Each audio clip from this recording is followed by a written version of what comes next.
Ayo berinvestasi akhirat, bangun rumahmu di surganya. Sempurnakanlah ibadah Anda dengan beramal jariah yang pahalanya tidak terputus hingga akhir kiamat.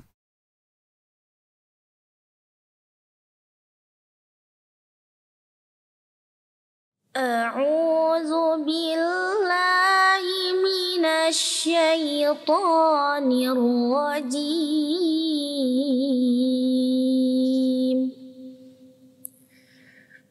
Bismillahirrahmanirrahim. Wa idza talaqtumun nisaa fabalagna ajalahunna fa'amsikuhunna bima'ruf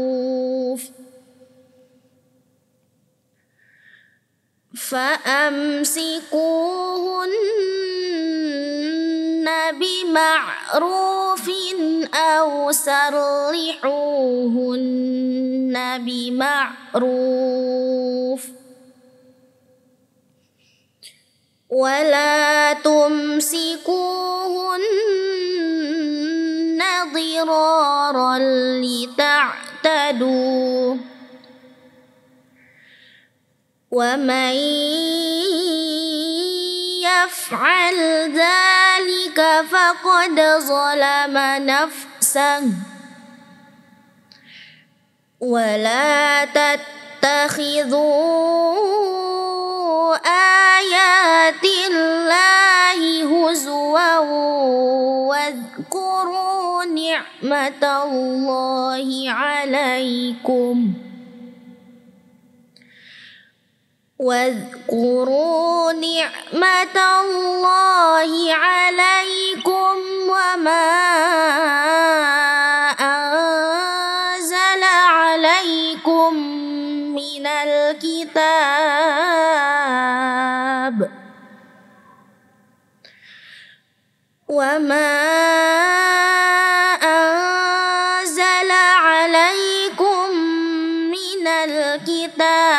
والحكمة يعظكم به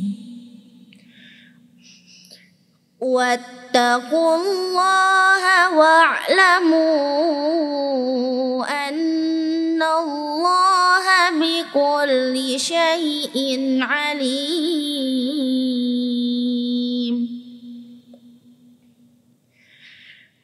وإذا طلقتم النساء فبلغن أجلهن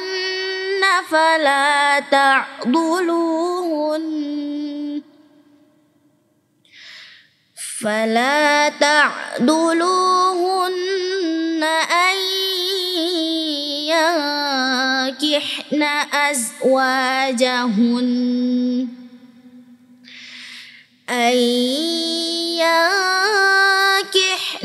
أزواجهن إذا تراضوا بينهم بالمعروف ذلك يوعظ به من كان منكم يؤمن بالله واليوم الآخر ذلكم أزكى لكم وأطهر والله يعلم وأنتم لا تعلمون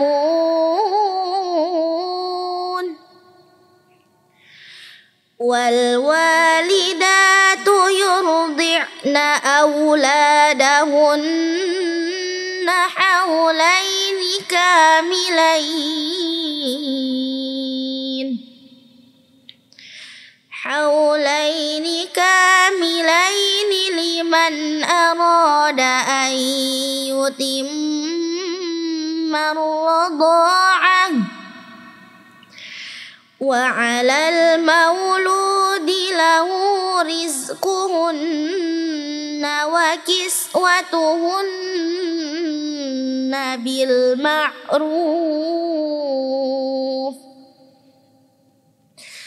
لا تكلف نفس إلا وسعها لا تضار والدة بولدها ولا مولود له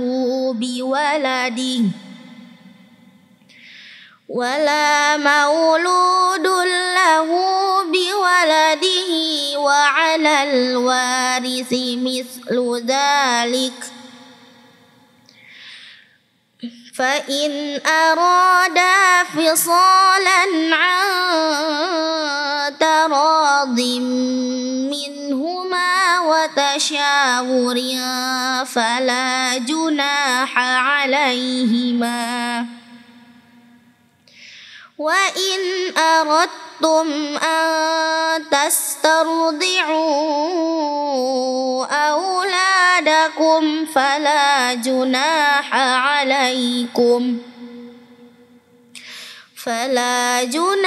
عليكم إذا سلمتم ما آتيتم بالمعروف واتقوا الله واعلموا أن الله بما تعملون بصير صدق الله العظيم.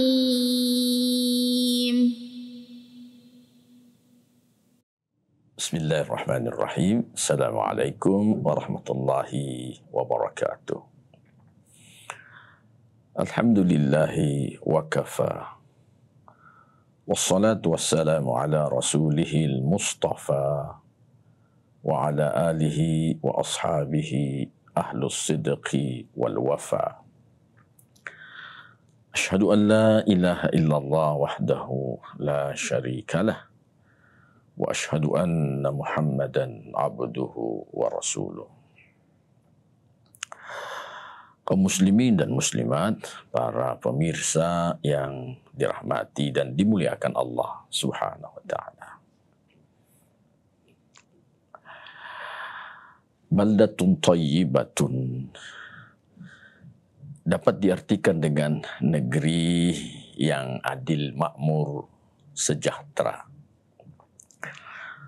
Salah satu dari sekian banyak indikator dari baldatun thayyibatun itu adalah bahwa rumah tangga yang ada dalam negeri itu adalah rumah tangga yang sakinah, mawaddah, warahmah.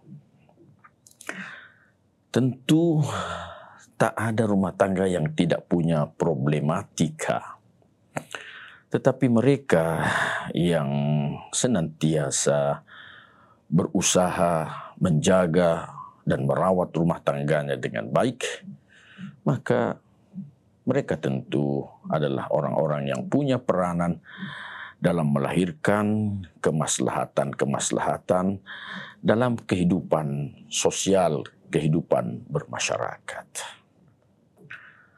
Kaum muslimin yang dirahmati Allah, terjadinya perceraian dalam rumah tangga tentu merupakan salah satu dari sekian banyak bencana yang besar. Tentu perceraian itu pilihan yang terakhir.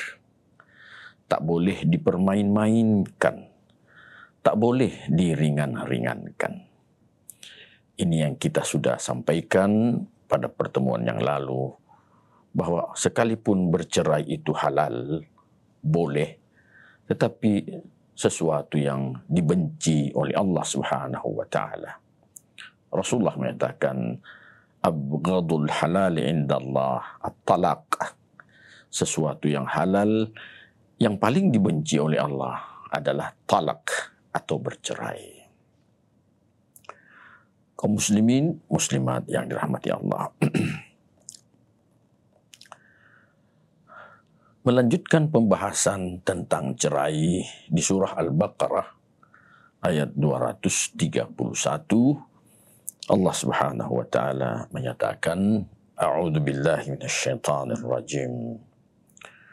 Wa idza talaqtumun nisaa fabalaghna ajalahun fa'amsikuhunna bima'rufin aw sarrihuhunna bima'ruf. Maka jika kalian menceraikan istri-istri itu, kemudian sudah sampai masa iddah mereka, fa'amsikuhunna bima'ruf aw sarrihuhunna bima'ruf. Tahan mereka, rujuk mereka dengan cara yang baik, atau lepaskan mereka, ceraikan mereka dengan cara yang baik. Wala tumsikuhunna dirara lita'tadu. Jangan kamu tahan mereka, jangan kamu rujuk mereka dengan cara dirar, sehingga kalian melampaui batas. Wa may yaf'al dzalika min faqad zalama nafsah. Siapa yang melakukan hal yang seperti itu, maka sungguh dia telah menzalimi dirinya. Wala tattakhidhu ayatillahi huzwa. Jangan kalian menjadikan ayat-ayat Allah sebagai bahan olok-olokan. Wadhkuru ni'matallahi 'alaikum. Dan ingat-ingatlah kalian akan nikmat Allah yang diberikan kepada kalian. Wa ma anzala 'alaikum minal kitabi wal hikmati ya'idukum bih. Dan apa yang Allah turunkan kepada kalian di dalam Alkitab dan juga hikmah, itu menjadi peringatan bagi kalian. Wattaqullaha wa'lamu annallaha bikulli syai'in alim. Bertakwalah kalian kepada Allah dan ketahuilah bahwasanya Allah Maha mengetahui segala sesuatu.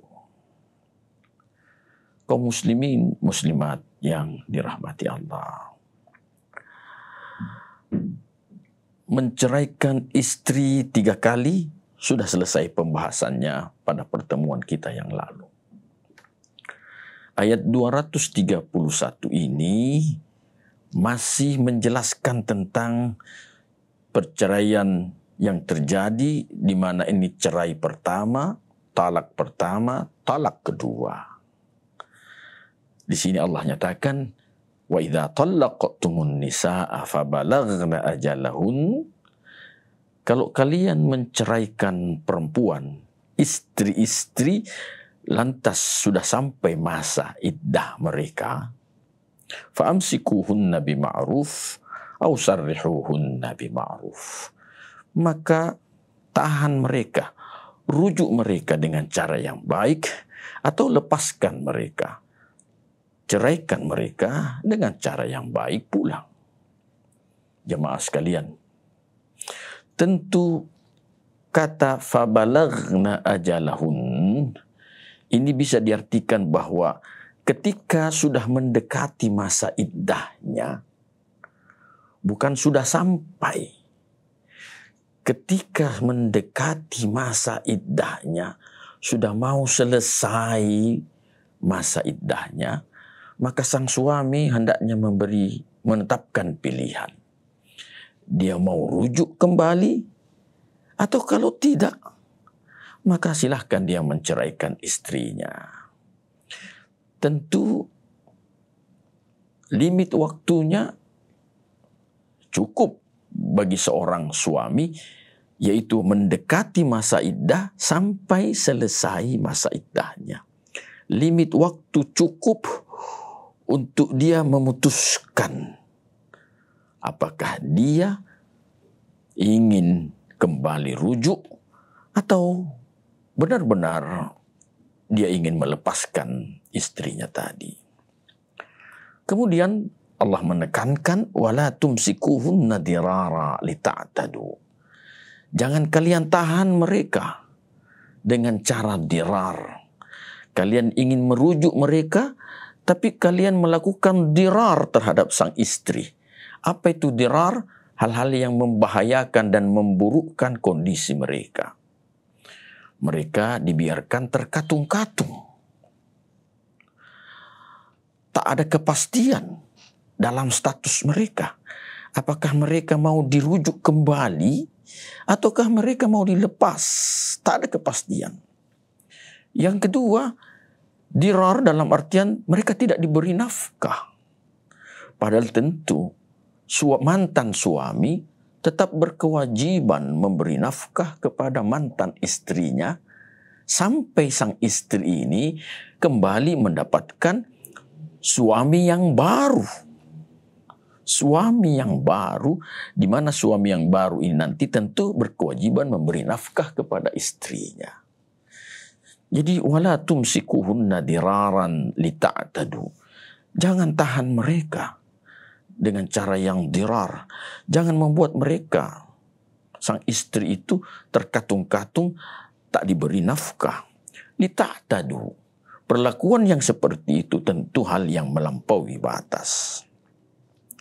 Wa may yaf'al dzalika minkum faqad zalama nafsah. Siapa yang melakukan hal yang seperti itu di antara kalian, membuat perempuan itu dalam keadaan terkatung-katung, tidak diberi nafkah, maka sesungguhnya dia telah menzalimi dirinya sendiri. Tentang faqad zalama nafsah, dia telah menzalimi dirinya sendiri. Syekh Az-Zujaj mengatakan, faqad zalama nafsah, yakni arada nafsahu lil adab. Dia membawa dirinya, mengajukan dirinya untuk diazab oleh Allah Subhanahu wa taala. Lianna ityana ma nahallahu an ta'arrudun li'adzabillah. Karena dia melakukan hal yang dilarang oleh Allah. Dengan melakukan hal yang dilarang oleh Allah, ini artinya bahwa dia mengajukan dirinya untuk diazab oleh Allah Subhanahu wa taala. Jadi faqad zalama nafsahu, mantan suami yang melakukan dirar terhadap dirinya, terhadap istrinya, maka sesungguhnya mantan suami yang zalim ini telah mengajukan dirinya menuju azab Allah Subhanahu wa taala. Kemudian Allah juga menyatakan wala tattakhidhu ayatillahi huzwa. Jangan kalian menjadikan ayat-ayat Allah ini sebagai bahan olok-olokan. Jangan bermain-main dalam persoalan tentang nikah dan talak ini. Jangan bermain-main dalam persoalan kemaslahatan rumah tangga. Karena ini tentu bukan menyangkut masalah sang istri, tetapi juga menyangkut masalah keluarga sang istri. Menyangkut pula masalah tentang anak keturunan yang dihasilkan. Dan ini tentu akan berdampak sosial. Di sebuah daerah, di mana di daerah itu banyak terjadi perceraian yang dienteng-entengkan, maka tentu mereka yang berada di dalam daerah itu yang melakukan hal-hal yang seperti itu, tentu mereka berada dalam bingkai, dalam lingkup kemurkaan Allah Subhanahu wa ta'ala. Wala tattakhidhu ayatillahi huzwa. Selanjutnya Allah memerintahkan wadhkuru ni'matallahi alaikum. Ingatlah nikmat-nikmat Allah yang Allah telah berikan kepada kalian. Allah telah memberi kita nikmat kesempatan hidup. Allah telah memberi kita ini nikmat untuk bisa berkeluarga. Bukankah sudah disampaikan bahwa mereka yang menikah itu, yang sudah berkeluarga itu, mereka telah menyempurnakan separuh dari urusan agamanya. Man tazawwaja faqad ahraza nisfa dinahu. Mereka yang sudah menikah adalah mereka yang mempunyai negara terkecil, yaitu rumah tangganya. Mereka yang menikah adalah mereka yang diberi kesempatan oleh Allah Subhanahu wa taala untuk bisa melahirkan generasi penerus di masa datang. Mereka yang sudah menikah adalah mereka yang ditambahkan rezekinya oleh Allah Subhanahu wa taala. Bukankah Rasulullah menyatakan, "Utlubur rizqa minaz zawaj." Carilah rezeki Allah melalui pernikahan. Ini semua nikmat Allah Subhanahu wa taala. Dan Allah mengingatkan, "Wadhkuru ni'matallahi 'alaikum." Ingatlah kalian akan nikmat Allah yang telah diberikan kepada kalian. "Wa ma anzala 'alaikum minal kitabi wal hikmah ya'idzukum bih." Apa yang Allah turunkan kepada kalian di dalam Alkitab, di dalam Al-Quran, dan juga kebijaksanaan yang Allah berikan kepada kalian, itu semua menjadi peringatan bagi kalian. Wattaqullah.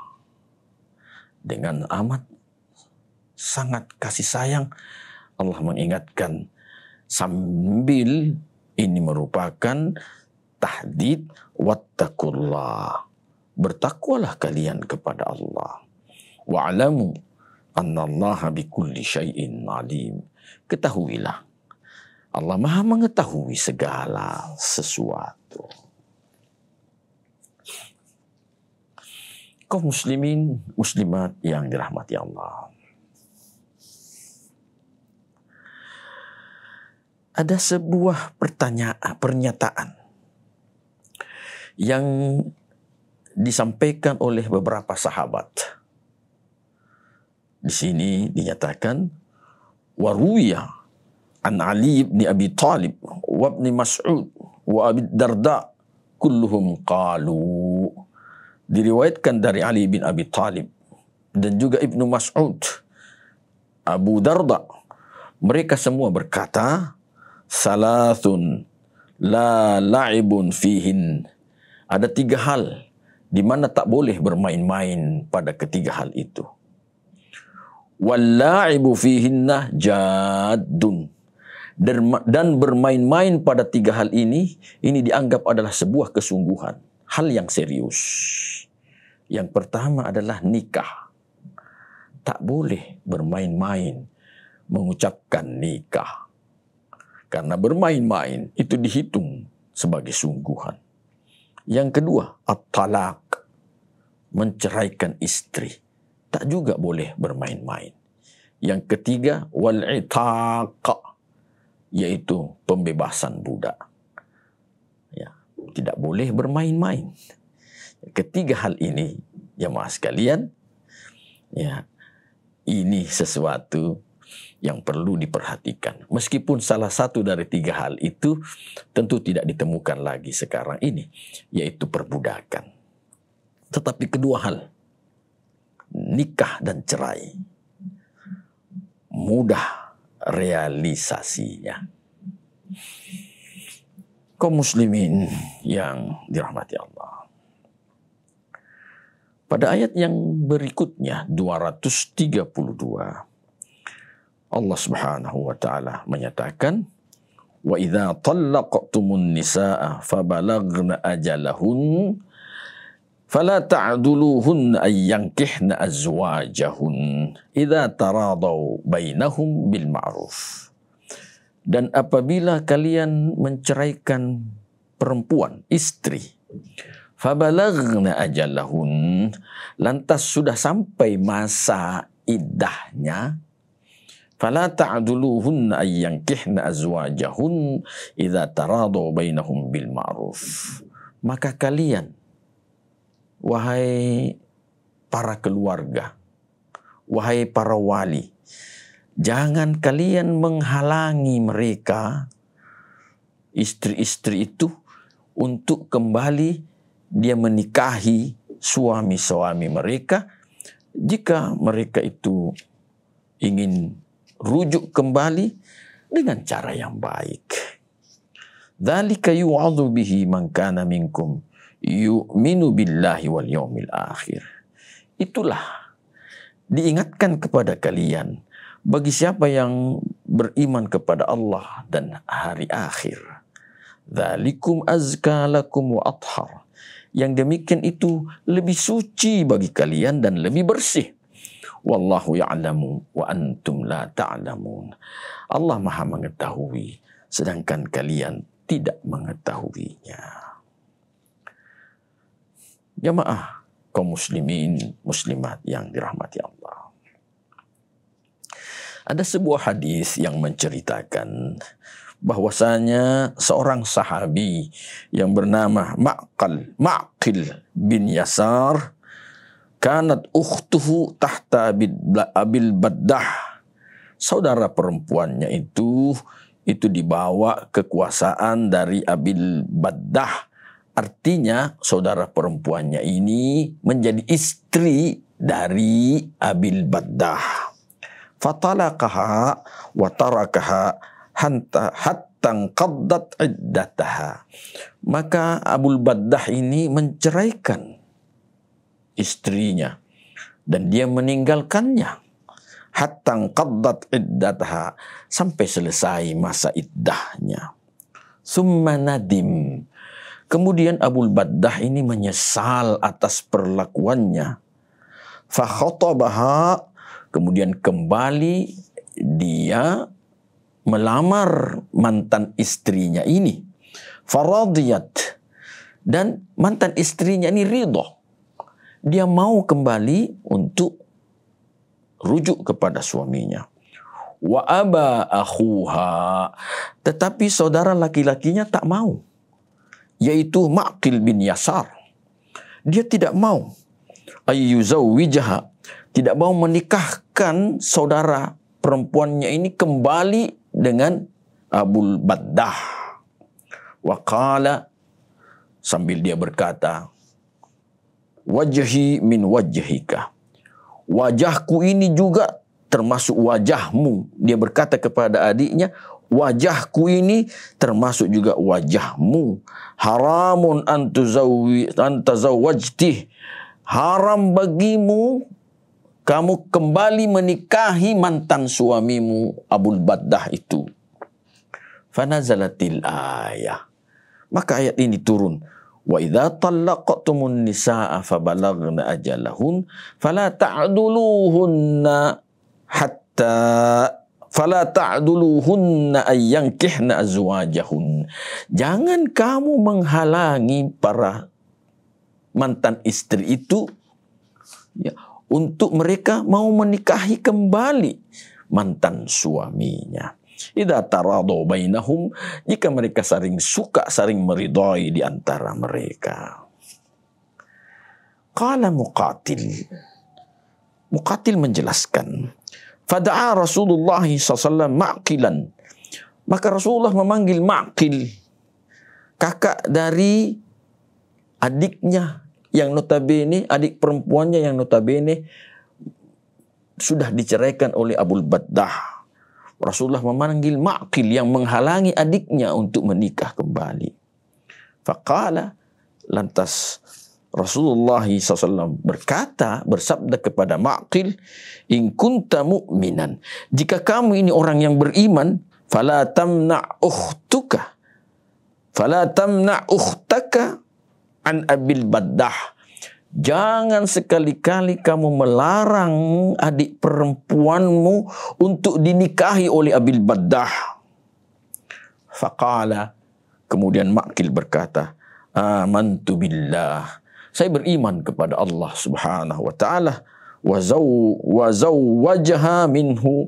Kemudian setelah itu, ya, Ma'qil menikahkan adik perempuannya dengan mantan suaminya, dinikahkan kembali, yaitu Abil Baddah. Hadis ini diriwayatkan oleh Bukhari. Jadi kaum muslimin yang dirahmati Allah, ya beginilah kondisinya. Ya, ada saja orang-orang yang setelah rumah tangganya ada sedikit problematika, namun ketika mereka semua menyadari tentang kekurangan-kekurangannya dan mereka ingin memperbaiki diri, ingin berbaikan kembali, maka tentu ini sesuatu hal yang sangat terpuji dan dipuji oleh Allah Subhanahu wa taala. Keluarga dilarang menghalang-halangi keinginan baik dari mereka yang ingin memperbaiki diri tadi. Itu apatah lagi dalam persoalan rumah tangga. Sehingga Allah nyatakan, "Dzalikum azka lakum wa athhar."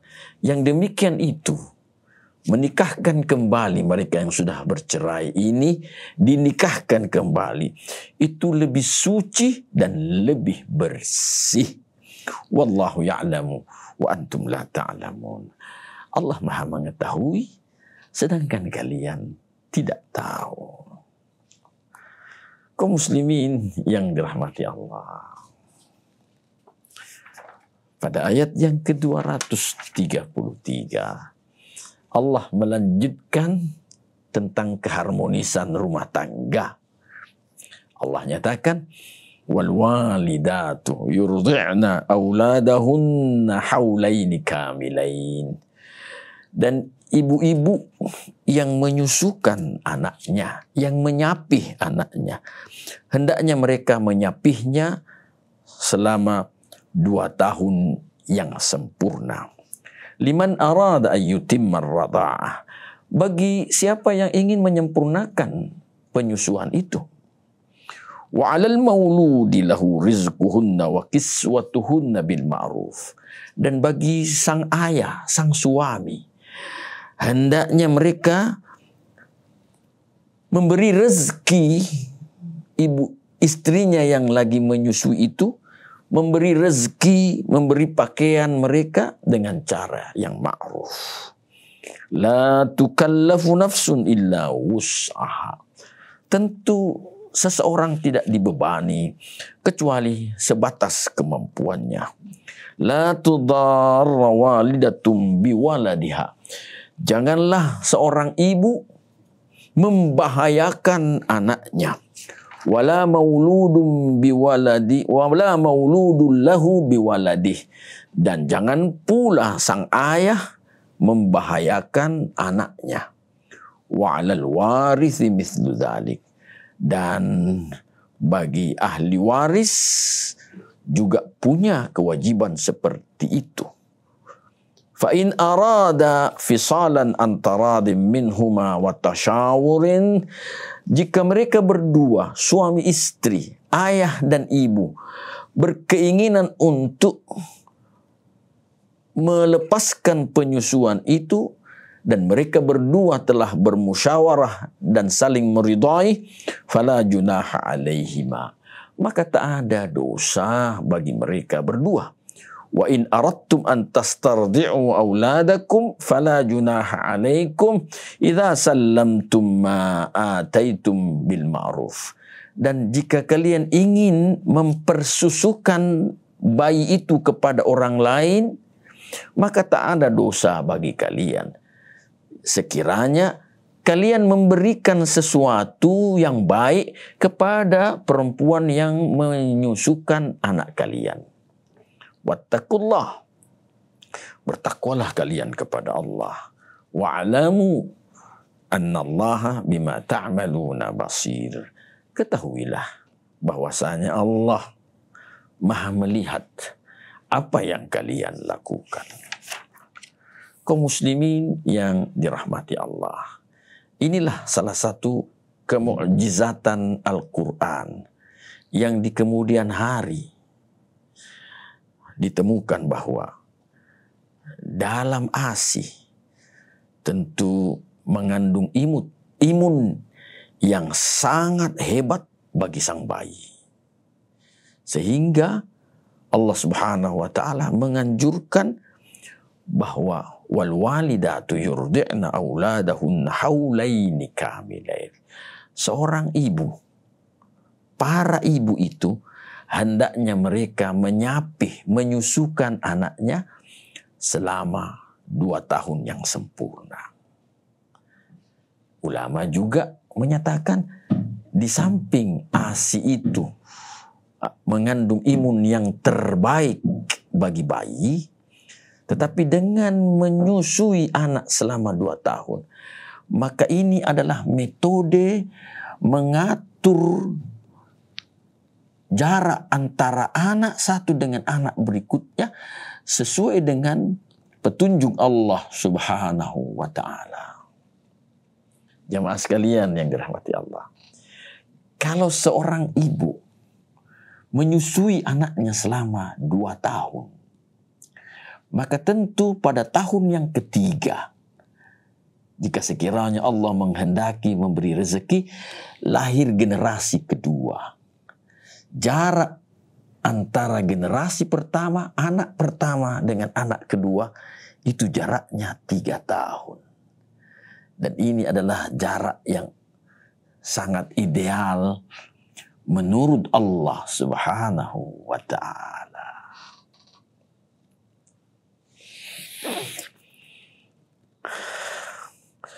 Liman arada an yutimma ar-rada'ah. Kemudian selanjutnya ayat itu menyatakan wa 'alal mauludi lahu rizquhunna wa qiswatuhunna bil ma'ruf.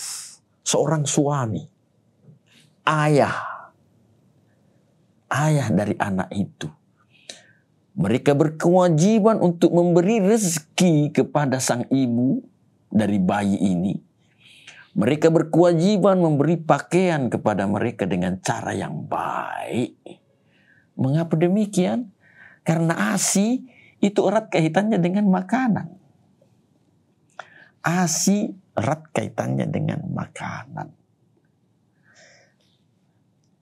Fakta menunjukkan bahwa secara umum bayi laki-laki tentu lebih kuat menyusui dibanding dengan bayi perempuan. Yang kedua, walaupun itu bayi laki-laki kuat menyusui, tetapi mereka juga tentu variatif. Ada yang benar-benar sangat kuat, bayi yang sangat kuat menyusui. Ada bayi yang memang kuat menyusui. Jadi sang ayah hendaknya bijak mengetahui keadaan dan kondisi ibu serta anaknya. Dia benar-benar harus memperhatikan makanan-makanan yang dibutuhkan untuk menunjang timbulnya ASI tadi. Jangan lupa, faktor kehalalan makanan itu juga sangat menentukan. Sangat menentukan. Bukan hanya pada faktor bergizi, tetapi makanan yang halal sangat menentukan bagi kemaslahatan sang ibu dan juga kemaslahatan sang bayi. Bukankah Rasulullah SAW beliau pernah bersabda, "Inna fil jasadi mudghatan, idza salhat salhal jasadu kullu, wa idza fasadat fasadal jasadu kullu, ala wahiyal qalbu." Sesungguhnya dalam tubuh manusia ini ada segumpal darah. Segumpal darah. Jika yang segumpal darah itu baik, maka seluruh tubuh manusia pun juga akan baik. Tapi jika yang segumpal darah itu rusak, maka seluruh tubuh manusia pun juga akan rusak. Ala wahyal qalbu. Rasulullah menyatakan, ketahuilah bahwa yang segumpal darah itu adalah hati. Hati dari gumpalan darah. Hati tempat bersemayamnya iman. Sedangkan gumpalan darah itu yang membentuk hati, gumpalan darah itu terdiri dari tetesan-tetesan darah. Tetesan-tetesan darah ini lahir dari saripati makanan dan minuman yang dikonsumsi oleh seseorang. Jamaah sekalian, kalau makanan yang dikonsumsi itu makanan yang halal, maka dari makanan yang halal ini lahirlah tetesan-tetesan darah yang bersih. Tetesan darah yang bersih punya peranan penting dalam pembentukan gumpalan darah yang bersih, yang notabene gumpalan yang darah yang bersih ini peranannya penting dalam pembentukan hati yang bersih. hati yang bersih, mudah masuk dan bersemayamnya iman. Itu sebabnya kita bisa mendapati, meskipun ini lebih sedikit, ada orang yang mudah dinasehati ketika dia melakukan kesalahan dan diingatkan. Dia dengan segera berhenti dari kesalahannya, menyadari ini salah dan berusaha memperbaiki diri. Hatinya bersih. Dia bersemangat meningkatkan kualitas takwanya. Hatinya bersih.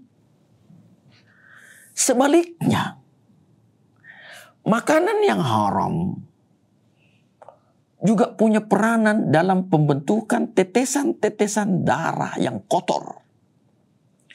Darah kotor peranannya besar dalam pembentukan hati yang kotor. Hati yang kotor besar peranannya dalam menolak hidayah dari Allah Subhanahu wa taala. Banyak orang ketika dia salah dan diingatkan kesalahannya, dia membantah, menentang. Banyak orang asyik di dalam kedurhakannya, di dalam perbuatan dosanya. Bahkan mereka sudah diingatkan oleh Allah Subhanahu wa taala dengan bencana-bencana kehidupan, tetapi masih asyik juga di dalam perbuatan kemaksiatannya. Hidayah tak menembus hatinya disebabkan karena hati ini, hati yang kotor, sudah didominasi dengan darah kotor, dengan rezeki-rezeki yang haram yang dia nikmati dalam kehidupan kesehari-hariannya. Karenanya Allah nyatakan bil ma'ruf. Bukan hanya dengan cara bahwasanya sang ayah betul-betul memperhatikan kebutuhan dari sang ibu yang notabene istri yang menyusui anaknya. Sang ayah yang betul-betul memperhatikan kebutuhan bayinya, tetapi bil ma'ruf juga dengan arti bahwasanya persoalan kehalalan dari makanan merupakan sebuah keniscayaan. Tidak boleh tidak. Begitu pula dengan memberikan pakaian kepada sang istri. Bukankah dalam merawat bayi, sang istri sering dikencingi, sang istri sering menjadi korban bayinya BAB, maka tentu tidak layak sang istri ini hidup kesehari-harian dalam ketidaknyamanan karena pakaiannya berbau pesing, pakaiannya bernajis, tentu tidak enak. Alangkah eloknya sang istri ini kalau diberi pakaian yang layak, menarik, sehingga tentu melahirkan pula keikhlasan yang bagus dalam menjalani hari-harinya menyusui anaknya. Tetapi Allah nyatakan di kelanjutan ayat ini, la tukallafu nafsun illa wus'aha. Allah tidak memberi beban seseorang kecuali hanya sebatas kemampuannya.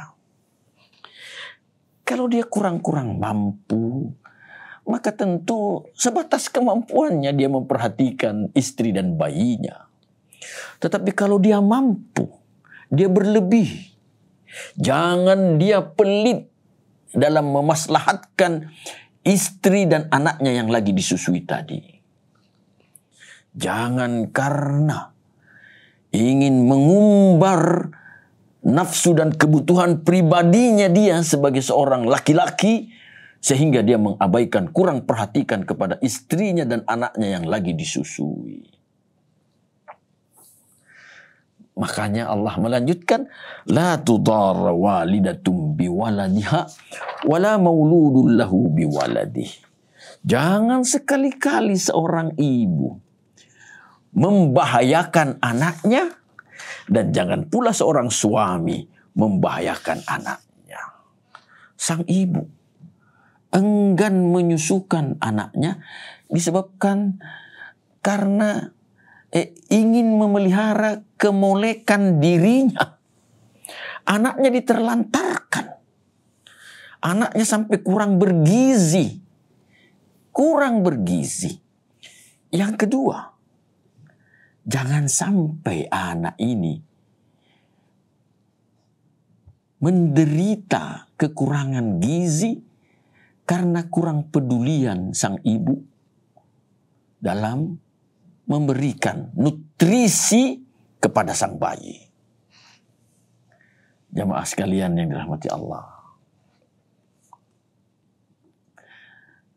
Ada-ada saja kita temukan bahwa karena aktivitas seorang ibu,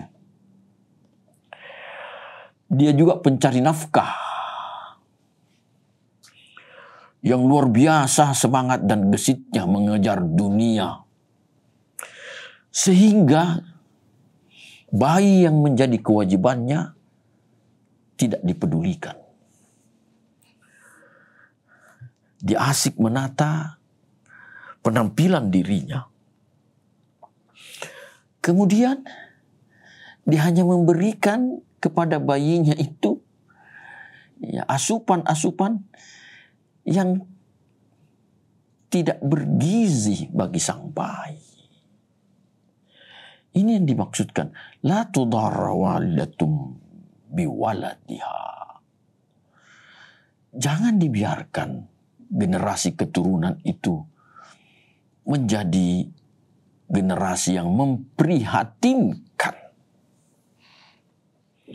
Jemaah sekalian, di dalam salah satu firman Allah Subhanahu wa taala yang mengingatkan dengan keras agar jangan sampai kita meninggalkan generasi yang lemah.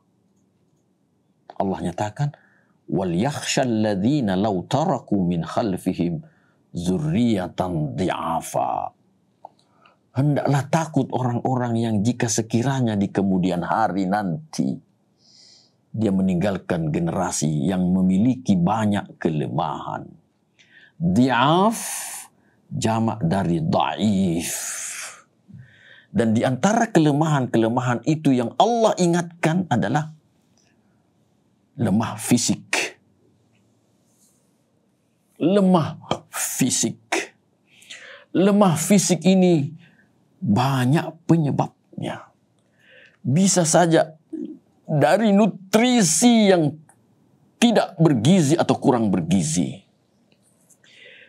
Bisa saja dari hal-hal yang mesti diperhatikan oleh orang tua terhadap bayinya guna membangkitkan atau menumbuhkan ketahanan tubuh dari bayi itu.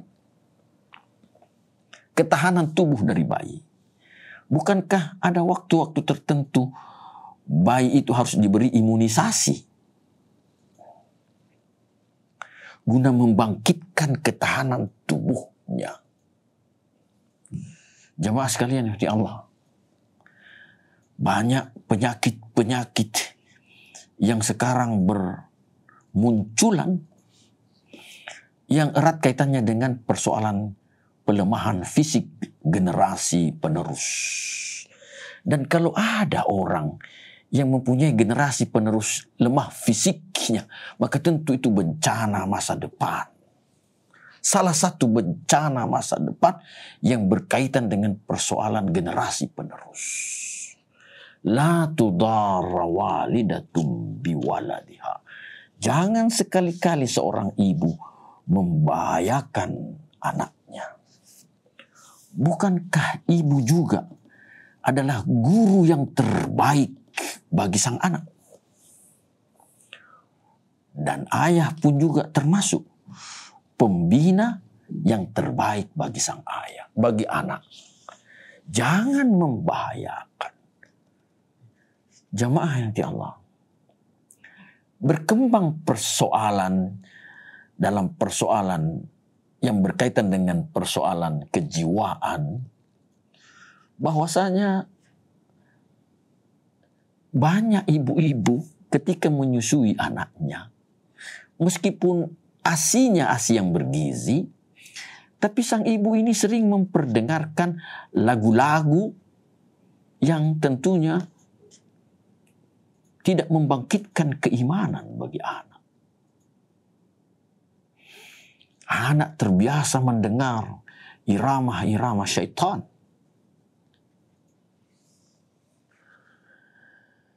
Tentu alangkah baiknya kalau sang ibu ini membiasakan memperdengarkan anak yang lagi disusuinya dengan lantunan-lantunan ayat Al-Quran, dengan doa-doa, dengan terbiasanya sang anak mendengar. Semoga Allah Subhanahu wa Ta'ala memberi hidayah. Apa yang sering dia dengar itu tersentuh hatinya, diperkuat dengan doa-doa sang ibu. Kalau anak ini anak yang saleh, anak yang salehah, tentu kesolehannya tidak hanya terhadap diri sang anak ini, tetapi juga berimbas kepada kedua orang tua, berimbas kepada masyarakat. Tetapi kalau anak ini anak toleh, anak durhaka, anak bejat, maka tentu membahayakan dirinya, membahayakan orang tuanya, dan membahayakan masyarakat di lingkungannya. Ini tentu limit waktunya cukup panjang, jamaah sekalian. Membentuk generasi yang saleh memerlukan waktu yang cukup panjang, tetapi tentu dengan kesungguhan. Sesuai dengan petunjuk Allah Subhanahu wa Ta'ala, petunjuk Rasulullah sallallahu alaihi wasallam. Mengabaikan petunjuk Allah dan Rasulnya dalam membentuk generasi yang saleh, tentu ini mengantar generasi menjadi generasi yang taleh. Saleh lawannya taleh, generasi pendurhaka. Ya jemaah sekalian di Allah, seorang ibu membahayakan anak bukan karena tidak memberi gizi, tidak, tapi tidak memberikan pendidikan dini yang bermanfaat bagi sang anak itu sendiri, bagi sang bayi. Begitu pula ayah. Selanjutnya, wa 'alal warithi mithlu dzalik. Bagi para ahli waris, bagi para ahli keluarga juga punya kewajiban seperti itu. Jangan dia membahayakan anggota keluarga barunya.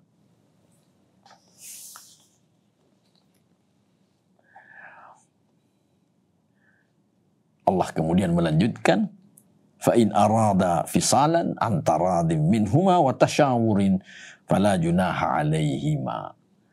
Kalau belum sampai masa 2 tahun dia menyusukan anaknya, dan mereka berdua suami istri sepakat untuk memutuskan penyusuan, maka tidak mengapa bagi mereka. Tentu tidak mengapa di sini kalau sekiranya tidak membahayakan bagi sang bayi. Makanya Allah mendahulukan la tudarra walidatun biwaladiha wala mauludun lahu biwaladi. Memutuskan masa penyusuan belum sampai 2 tahun tidak mengapa kalau tidak membahayakan sang bayi. Jamaah sekalian, ditemukan bahwa ada ibu yang tidak mempunyai ASI yang cukup untuk bayinya. Tidak mempunyai ASI yang cukup untuk bayinya. Sehingga dengan sangat terpaksa masa penyusuan itu dihentikan. Tetapi jika sekiranya mereka ingin menitipkan anaknya kepada orang lain untuk disusui, maka tentu ini pilihan yang lebih baik. Sang ibu ASInya tidak cukup. Kemudian sang ibu menitipkan kepada orang lain, yang tentu orang lain ini juga adalah orang yang saleh. Dititipkan bayinya ke situ untuk disusukan, maka tidak mengapa dengan catatan bahwa ibu yang menyusui bayinya diberi sesuatu. Jamaah yang di Allah. Inilah keadaan dari Rasulullah sallallahu alaihi wasallam. Kita tarik ke belakang sejenak. Ibu Rasulullah, beliau Siti Aminah. Asinya sangat terbatas. Sehingga beliau tidak mampu lama menyusui Rasulullah. Muhammad kecil, Rasulullah sallallahu alaihi wasallam. Ibunya tidak sanggup menyusukannya. Kenapa? Karena asinya terbatas. Akibatnya Rasulullah dititipkan kepada seorang wanita yang lain.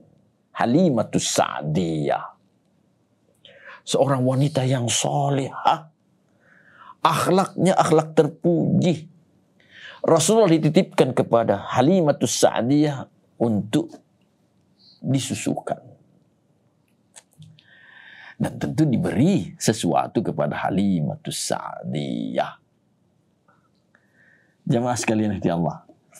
Ini sebagai bukti bahwa perhatian yang sangat terhadap generasi penerus, perhatian yang sangat untuk kemaslahatan mereka tak bisa dianggap enteng. Tak bisa dianggap enteng. Allah menutup ayat ini dengan wattaqullah wa'lamu annallaha bima ta'maluna basir. Bertakwalah kalian kepada Allah. Ketahuilah bahwasanya Allah Maha melihat apa yang kalian lakukan. Tak ada sesuatu pun yang tidak dalam pengetahuan Allah Subhanahu wa taala.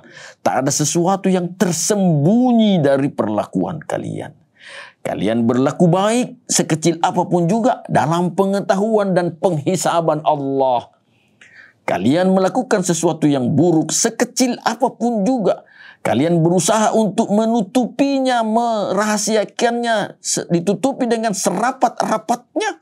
Tetap dalam pengetahuan Allah Subhanahu wa ta'ala. Jamaah yang dirahmati Allah. Ada persoalan yang timbul belakangan ini. Yaitu persoalan tentang keluarga berencana. Ulama kita mensikapi keluarga berencana. Sehingga lahirlah fatwa. Ada dua hal yang mesti diperhatikan. Yang pertama adalah tanzimun nasal. Yaitu mengatur jarak keturunan antara anak pertama, kedua, dan seterusnya. Diatur jaraknya mereka. Tanzimun nasal. Maka ini boleh. Jadi keluarga berencana dalam artian tanzimun nasal, mengatur jarak keturunan, itu boleh. Dan sudah kita jelaskan, cara yang ditujukan oleh Allah adalah dengan menyusui anak itu selama 2 tahun yang sempurna. Ada lagi cara-cara yang lain yang ditunjukkan oleh Rasulullah sallallahu alaihi wasallam, tentu berkaitan dengan tanzimun nasal, mengatur jarak keturunan.